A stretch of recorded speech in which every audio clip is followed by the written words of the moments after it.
report till Friday before, I don't have any way myself of fielding questions, asking questions, communicating with parents, and so I would just like to request that we get the report long before that Friday before. How about when we complete it, we'll get you the report, and hopefully it will certainly be before the Friday before the board meeting.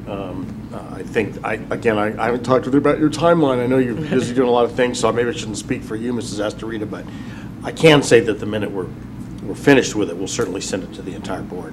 I'll review that with you. Okay, thank you. Yeah. Okay, thank you. Okay, we have one additional card, Kimberly Mims.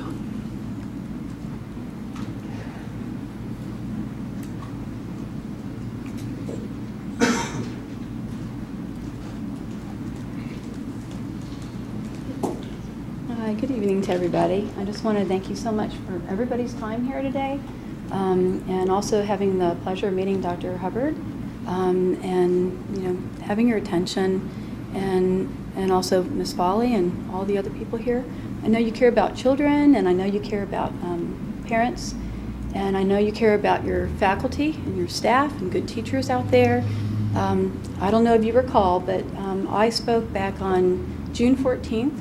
About an hour and 42 minutes in, and we talked about bullying. And bullying is now the month. We're talking about not just children and children. I'm here to talk about when you come as a parent and you see something wrong and you try to do the right thing, honestly. You're encouraging to everybody here, your team. That's what this is about. But Ms. when I Mims, reported... could you use the microphone and address the board, I'm so please? sorry. When I had reported, and again, I'm here to protect names. I just want continued investigations taking place. But I had reported to my principal at the time in 5th grade and asked him confidentially why this teacher was bringing her baby, and I was corrected because it was /toddler. He corrected me and later said it was a toddler. Regardless, it didn't matter. Why the baby was being brought into my daughter's classroom month after month. Why also the front office manager at the school was running the baby back and forth. I didn't understand. On taxpayer dollars, everybody here is working so hard. And I know that there were other people out there, maybe teachers too, perhaps, that wanted to be able to utilize the service. Maybe parents that couldn't afford it too. Why was there special treatment for the one teacher when I did come forward and I spoke? And it was so hard because I talked on camera, as you recall, talking about being fearful, being concerned, having a nightmare then. My worst nightmare took place after I spoke at your meeting here. After my meeting here, my First Amendment rights were taken away. My child, myself, I was bullied to the magnitude. I was so scared when I drove away, not knowing if my child was going to be safe or not. We were run out of the school district. My daughter's files, my daughter's complete files were withheld from me. When I finally got those complete files back, they were changed. There were important doctor's paperwork taken out, things to make a parent who only wanted the best education for their child. That's all this was about. The teacher didn't give progress reports in a timely manner. They were deliberately not marked, giving zeros when my daughter took tests. Meeting after meeting, email after email, which I will continue to send. I'm not here to point fingers. I'm here to work together as a team for help and understand how this could happen to my family, my child. I've talked to people in the community. They are scared. They're scared in your school district. These are staff and teachers, people that are afraid to come forward. But I'm here, and I wanted to address Susan Astarita, if that would be okay. I received a letter from my complaint finally after months. I reported it back in February 4th. She responded September 12th, 2011. And after going through reporting this, she said in these words, "Despite the district's extensive efforts to resolve your concerns, you remain concerned regarding the fact that Mrs. Blank preschool child was allowed to the Newport Heights campus during the school day. The district has investigated the matter and has determined that, in the situation, the benefit to students of having Mrs. Blank on campus with her child outweigh the alternative of Mrs. Oda's absence from the classroom due to childcare issues.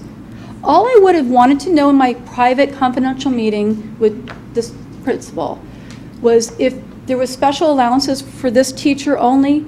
Okay, I didn't really want to comply or understand that, but he could have just told me. I went month after month of complaints only because major retaliation.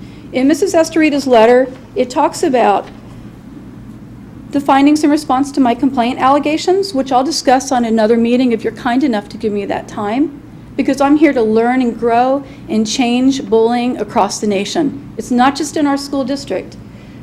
Trust is broken. I'll never be the same person. I will never trust the school ever again like I once did. I will never trust teachers like I once did. But I still support them. I still care about them. Just like my daughter and I cared when they were name calling. And name calling is disrespectful by a teacher when she uses the word retarded. She calls the children names like delinquent. Or she tells my daughter, look with your eyes for paper when she's attending another class and she's not even in there. Numerous times this happened. But I'm here to make changes. That's what this is about. And again, nobody should have to feel by coming forward that they can't trust the people they trust here. If you don't mind me calling you by your first name, I don't want to mispronounce anybody's name. Karen, and I know Katrina's here to help. I know Judith is here to help, and I know Dana's here. David is here as well. I know you care. Walt, I know you care too because you've taken time and you've allowed me to speak here. And this is the second occasion. And Jeffrey, I haven't had the privilege of meeting you, but I know you care about your name and reputation like I do. And it hurts when somebody tells you your child is going to move weeks before class, and if you don't comply, your daughter's letter, number one, will never get acknowledged, which you all were precious and kind to let me read my daughter's letter. The second thing is that my tutor especially couldn't communicate with the teacher. I was banished from speaking to the teacher by communicating through email, and I was scared. We only had like 5 or 6 weeks or so of school left, and the teacher wasn't even there during that time. She was gone temporarily. What did the teacher have to do with moving my child to this class? But in closing, and excuse me, I'm so sorry, and Sherry, I know you care too. I just want to thank you also for just your time and the things that you do for the people in the community and the great teachers here and the incredible staff. And there are staff and there are teachers that I'm speaking for. They've given me information about other stories in the district, and we've lost some really top, wonderful people. And I want to stop and make changes so we don't have to lose people. My daughter is not in this district anymore. She's in a wonderful, safe, great place, in a great school, but yet I'm here to bind together. And in closing, I just want to say people in our schools, workplace, and world should be all colorless, not prejudice. It should not matter where we live, if we rent or if we own, what we drive, or how many degrees we have, what language we speak. Some people don't even speak languages at your school. We need to consider those people as well. If we're single parents or married parents, foster parents, adopted parents, grandparents, or same-sex parents, none of that should matter. We all should live by supporting one another. Our precious and incredible children all have equal and should have equal education and the safest environment for learning, and reach out and make a positive difference and be the best role models to others. What an incredible world it would be in school district if we could follow this.